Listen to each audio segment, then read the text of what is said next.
Frédéric de Borcieux, bonsoir. Bonjour. Vous êtes journaliste à la RTBF, vous vous trouvez en bord de Meuse, à Namur, où vous vivez. Le pic de la crue était attendu aujourd'hui. Est-ce que la situation s'arrange doucement?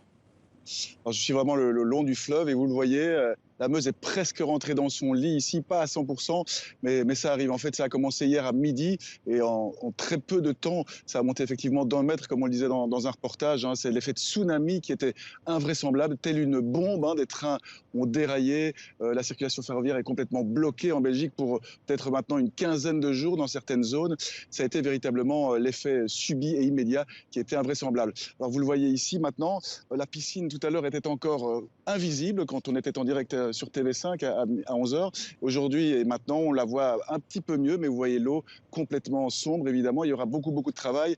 Et derrière, évidemment, la partie rez-de-chaussée est complètement sinistrée. Il faut savoir aussi qu'aujourd'hui, c'est le début des congés du bâtiment en Belgique et que tous les artisans partent en vacances. Alors, comment ces maisons vont-elles pouvoir être réparées rapidement? J'ai téléphoné à quelques artisans qui me disent, mais on a déjà vécu le Covid, on n'a pas pu partir pendant 1 an. Vous pensez, on va pas pouvoir annuler? Donc, l'interrogation est totale et tout le monde est vraiment consterné dans ce pays où on dénombre à l'heure actuelle 23 morts et 20 disparus. La conférence de presse du Premier ministre vient de se terminer et il décrétait que jamais dans ce pays une catastrophe de cette ampleur au niveau inondation n'avait eu lieu. Un phénomène qui se produirait tous les 200 ans selon les conférenciers. Oui, ce sont donc des intempéries sans précédent en Belgique. Comment réagit la population? Comment réagissent les Belges?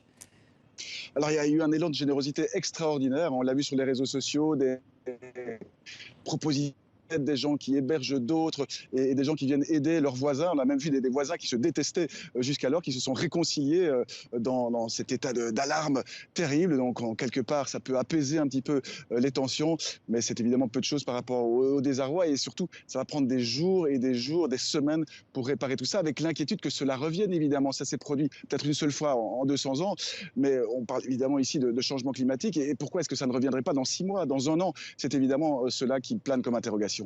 Frédéric de Borcieux, merci beaucoup. Vous étiez en direct de Namur sur les bords de Meuse.